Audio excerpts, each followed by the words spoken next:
O Brasil tem boa estrutura e capacidade técnica para a realização de transplantes. Apesar disso e da grande evolução da medicina, o sucesso das operações dependem da participação da sociedade, por meio da doação de órgãos.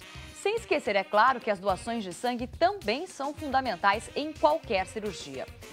Ainda cercada de mitos e preconceitos, as doações de órgãos e de sangue ficam além do desejado. E a falta delas pode ser fatal. No N-Blogs de hoje, vamos desmistificar essas ações e ajudar você a entender melhor a importância de participar.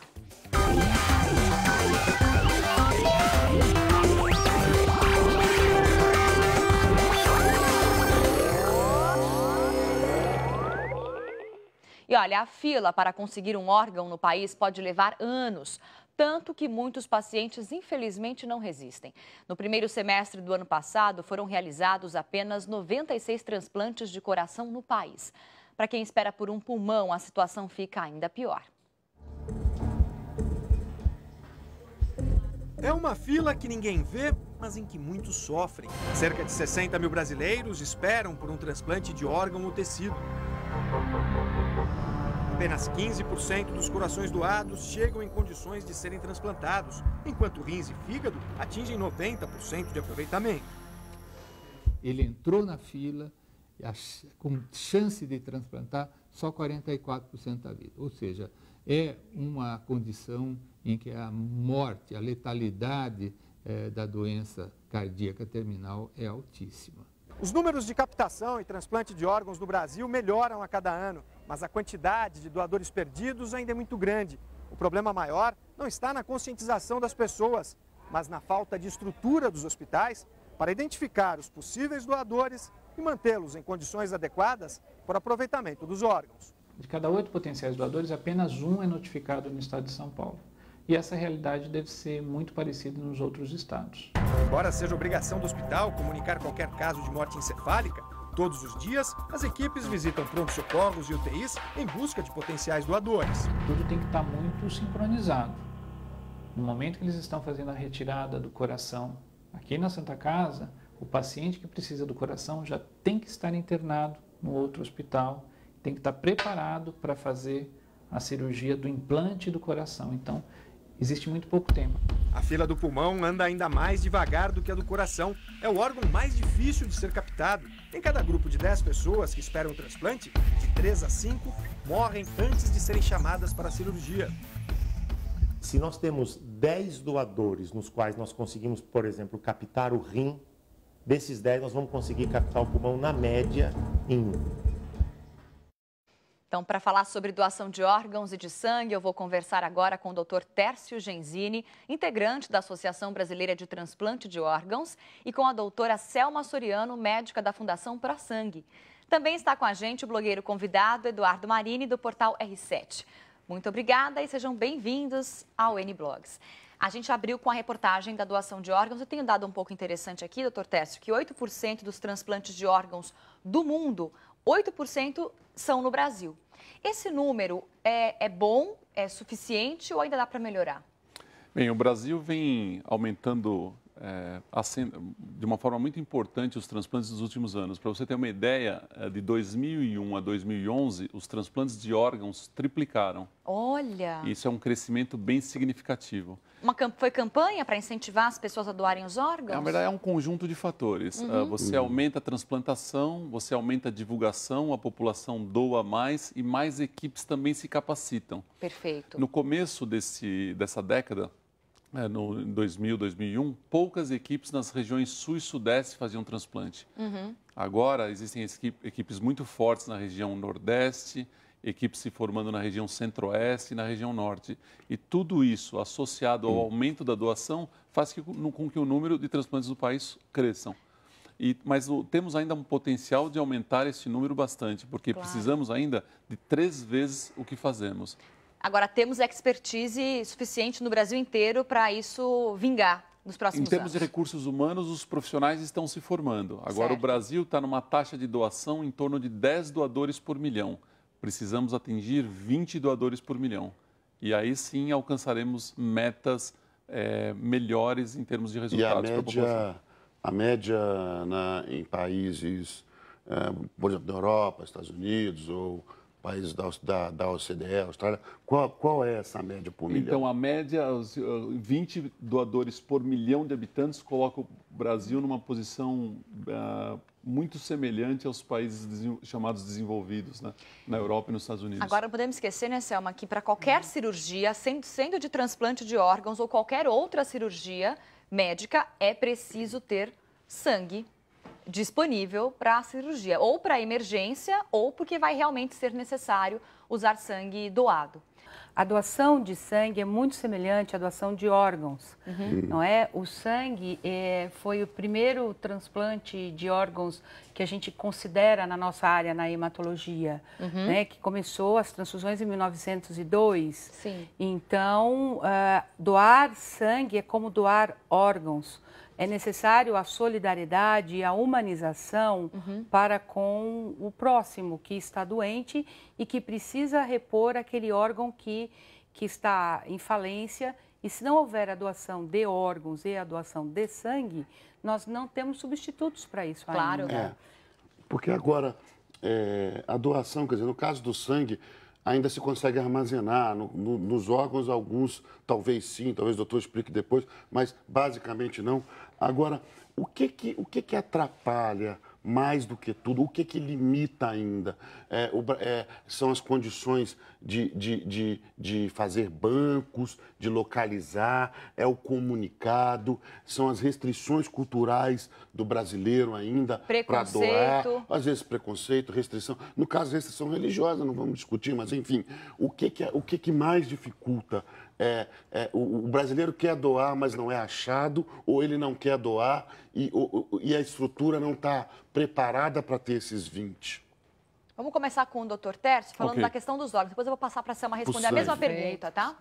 Então, a primeira parte da pergunta, que em termos de estocagem de órgãos, os órgãos sólidos, que são pulmão, coração, fígado, pâncreas, rins, intestino, eles têm um tempo entre a retirada do doador e o reimplante, que a gente chama de revascularização. Quando nós retiramos o órgão, ele para de receber sangue. Sim. Então, ele começa a deteriorar. Ele precisa receber novamente o sangue. Em no máximo? 4 horas para coração, 4 horas para pulmão. 24 para o fígado? Não, 24 para o rim. Para o rim? 12 horas. O rim é amigo, né? Idealmente, 12 horas para o fígado, 12 horas para o pâncreas. Idealmente. Fazemos com um pouco mais... Esses contribuem mais, né? Contribuem mais. O rim pode ser feito acima de 24 horas? Pode ser feito, mas o órgão se deteriora. Claro. Quanto mais horas estocado, pior será a sua qualidade quando voltar a funcionar. Por isso a necessidade, talvez, de você doar o órgão para um paciente da mesma localidade do doador, não é isso? Isso também influencia? A proximidade, quando você retira um órgão num outro estado para transplantar, então certamente esse tempo será mais longo. Então é uma corrida contra o tempo. Idealmente, é melhor você captar na mesma cidade onde você vai transplantar. Perfeito. Ou trazer o receptor. Mas o que acontece normalmente? O receptor é de outro estado e vem transplantar nos grandes centros, onde existem também os doadores. Vem para onde o órgão está. Já os tecidos, pele pode ficar estocado, o osso pode ficar alguns anos estocados, e o sangue é um tecido, eu acho que a Selma pode responder. Pode se doar osso também, né? Pode se doar osso também. Vasos, pele, ossos, aí já são considerados tecidos, assim como o sangue. E a Selma pode falar em relação a isso. E aí, Selma, quais são, então, as principais limitações que a gente encontra quando a gente fala sobre doação de sangue, que vocês observam? Bom, a limitação maior é fazer com que o doador chegue ao banco de sangue para doar.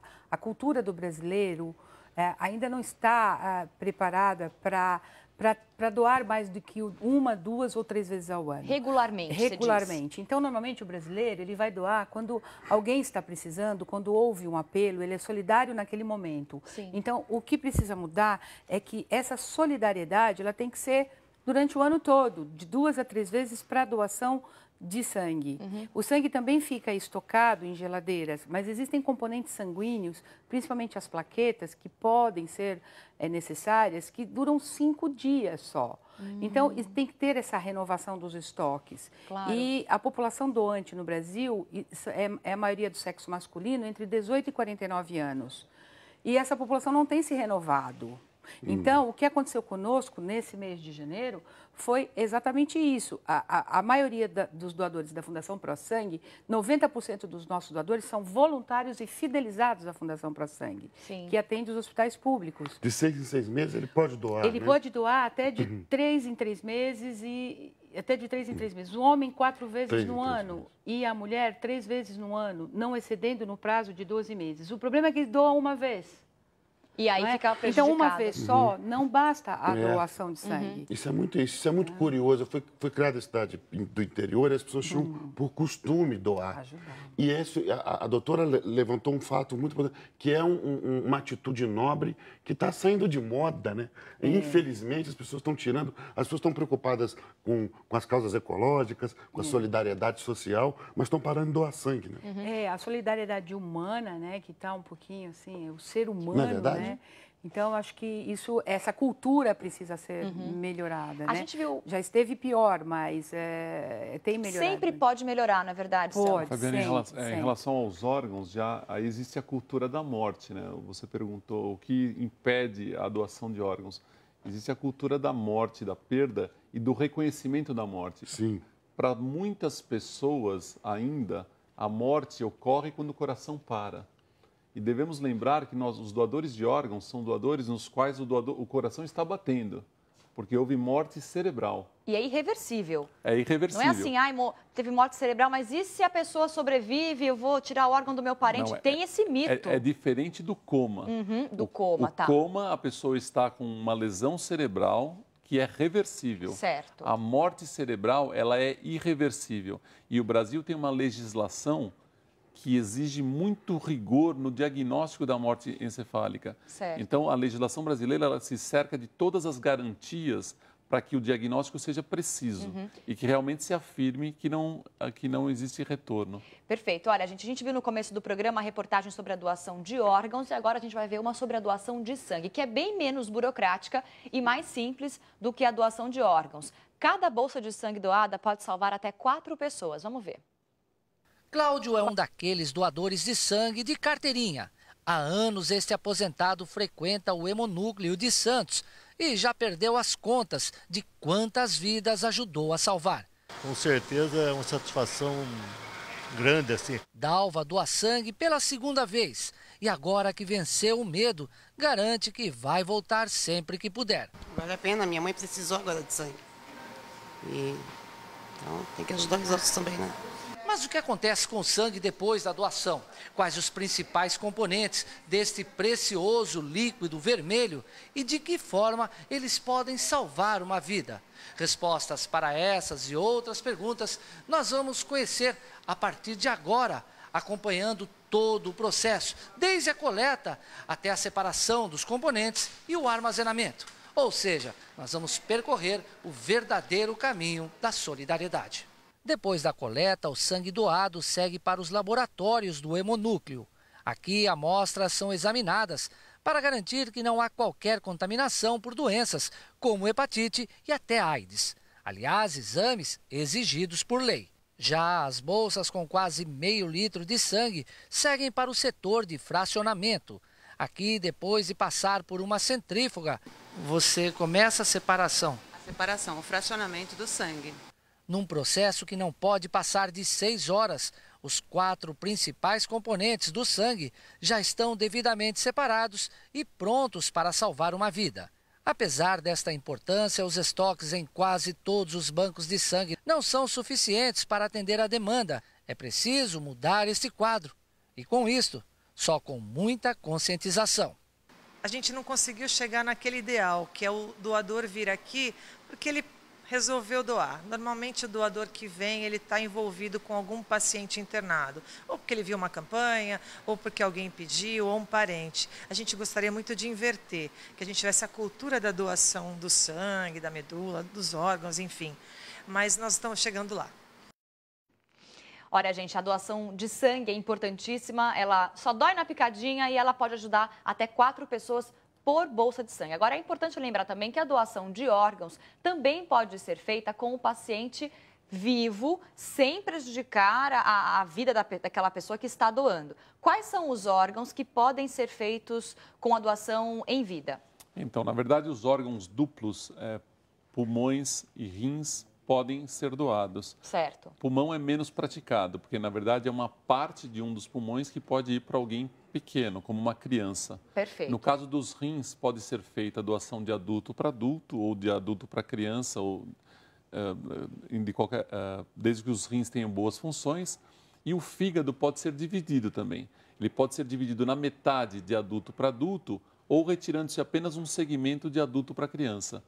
Esses órgãos, no caso do fígado, ele se regenera tanto em quem doou como em quem recebeu. E cerca de 3 meses depois, a pessoa tem um órgão do seu tamanho normal e com funcionamento absolutamente normal. Quer dizer, no caso desses que se regeneram, se eu sou uma doadora, eu não vou perder. Naquele momento é retirado, depois ele se constitui. Ele se constitui. E eu consigo salvar uma vida. No caso do rim, quando se te retira um rim, a pessoa continua com um único rim. Mas esse rim, ele cresce. Nós falamos que ele se torna vicariante, ele compensa a ausência do outro.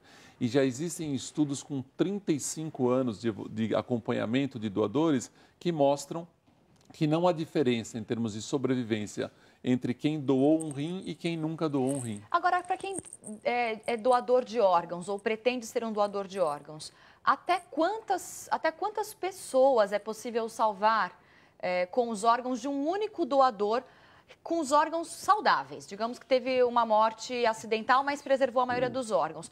Quantas vidas podem ser salvas? Então, um doador de múltiplos órgãos é um doador em morte encefálica. Certo. Teve perda cerebral, morte cerebral, e o coração está batendo. Certo. Porque o coração ele tem que estar batendo para manter os outros órgãos viáveis. Perfeito. À medida que quando ele para, alguns órgãos podem ser aproveitados, alguns tecidos, na verdade, como córnea, como pele, ossos e vasos, depois do coração parado. Os outros órgãos devem ser retirados com o coração batendo. Então, ele pode aproveitar o coração para uma pessoa. Pulmão, normalmente se pega os 2 pulmões para uma única pessoa, então já são 2. O fígado, que pode ser para 1 ou para 2. O fígado pode ser aproveitado para uma pessoa ou ele pode ser dividido para 2. Perfeito. Depois vai um rim para cada pessoa, já são 5. O pâncreas para uma outra pessoa e o intestino para outra. Então, são 7 pessoas beneficiadas com uma morte. Fora os tecidos que também não entram nessa conta do 7. E aí, os tecidos normalmente eles são aproveitados, por exemplo, você fala, esses órgãos estão salvando vidas. Uma córnea está trazendo de volta a qualidade de vida. Perfeito. Né? Então, você não estará salvando, mas estará trazendo a qualidade de volta. É uma forma de beneficiar, seja qual for a doação. Exato. Fazer o bem, né? Uma pele, por exemplo, pode salvar um queimado. Certo. Muitas pessoas queimadas recebem transplante de pele. E isso pode realmente salvar uma vida. Então, são pelo menos 7, 8 pessoas salvas e mais algumas beneficiadas. Olha, todos nós já vimos depoimento, tanto de familiares, de pessoas, né, que perderam a vida e que com seus órgãos salvaram pessoas, como também de gente viva que dividiu órgãos. Você vê o prazer, né? Eu acho que não deve ter um prazer maior no mundo do que você poder... Do que uma família que perdeu alguém poder ver, ou familiar, sentir. ou mesmo a pessoa ter a consciência de alguém que você ajudou a salvar com parte do seu corpo, né? É isso aí. Não deve esse gesto mais nobre, Com né? certeza, é isso aí. Esclarecidas aí a importância de doação de órgãos e de sangue, pergunto para o Dr. Tércio, quem quiser ser um doador de órgãos, como deve proceder ainda em vida? Fabiana, a melhor resposta que se tem das famílias são aquelas quando a pessoa se manifestou em vida. As famílias respeitam a manifestação em vida quanto à doação. Se alguém conversou com algum familiar, porque a doação no Brasil ela é consentida, ela não é presumida. Não adianta você deixar um documento, algum familiar seu terá que autorizar, mesmo que você tenha deixado um documento dizendo que quer ser doador. Então, a melhor forma é manifestar em vida o desejo de doar. E a família da pessoa que sofreu a fatalidade ou que faleceu por algum motivo, certamente respeitará essa manifestação E essas são as famílias que mais doam no nosso país. Quer dizer, não tem que ter documento, não precisa de nada, nada burocrático, basta manifestar. apenas dizer, de preferência para quem é mais novo, como a Marine falou bem no break tem que aqui. dizer para quem tem estatisticamente a chance de estar aqui. Né? É isso aí. Falar para o papai, para o vovô, pode ser, mas pode ser mais difícil. Né? Não, às vezes falar para o maior número de pessoas possível do seu ciclo familiar, que sempre vai ter alguém falando, peraí, mas a pessoa disse que gostaria de doar. Fazer uma carteirinha de doador, mostrar na família, acho que dá força. Né? Em algum lugar, falar, olha, ele quer mesmo e tal. Vamos também pedir as dicas da Selma para quem gostaria de ser um doador de sangue, ou já doou uma vez, mas não sabe como fazer dessa vez. Então, qual que é a dica, Selma, para quem quer doar sangue? Quem pode doar sangue? Bom, as pessoas que podem doar sangue, elas têm que ter a idade entre 17 e 67 anos. Aumentou a faixa etária esse ano. Que bom. Né? Então, isso faz com que pessoas mais jovens comecem a doar sangue mais cedo e criar essa cultura de doação para tentar aumentar o número. Então, a idade entre 17 e 67 anos, ter acima de 50 quilos, no mínimo 50 quilos, estar em boas condições de saúde com relação a não ter doenças que poderiam ser transmitidas através da doação de sangue. Ou contato com pessoas que tenham doença de Chagas, a hepatite B, a hepatite C, o HIV. Então, essas pessoas que, por um acaso, têm um risco para essas doenças, elas não devem comparecer à doação de sangue. No momento da doação, será verificado os sinais vitais, fazer o teste de anemia e o questionário que deverá ser respondido de uma forma a garantir a segurança daquele sangue que está sendo doado. Não estar em jejum. A pessoa tem que estar bem alimentada. Após o almoço, o ideal seria 1h e meia após o almoço, para não haver um excesso de gordura no sangue, que isso atrapalha os testes laboratoriais. Estar bem descansado, ter dormido no mínimo 6 horas anteriores, né? Não ter tomado bebida alcoólica nas últimas 6 horas. Perfeito. Então, essas são as indicações. E ter um documento de identidade, porque nós precisamos identificar aquele doador e identificar aquele material biológico. Perfeito. Mais informações, entra lá, www.prosangue.sp.gov.br ou procure o local de doação de sangue mais próximo na sua cidade. Ou também ligue para o ProSangue gratuitamente, 0800 55 03 00, está aí na sua tela. O N-Blog de hoje vai ficando por aqui. Eu agradeço muito a participação dos nossos convidados. Muito obrigada por terem vindo. Obrigado pelo convite. Obrigada pela oportunidade. Quem quiser rever esse programa com as dicas, entra lá, r7.com/Record News. Muito obrigada pela companhia e eu te vejo amanhã. Tchau. Legal, gente.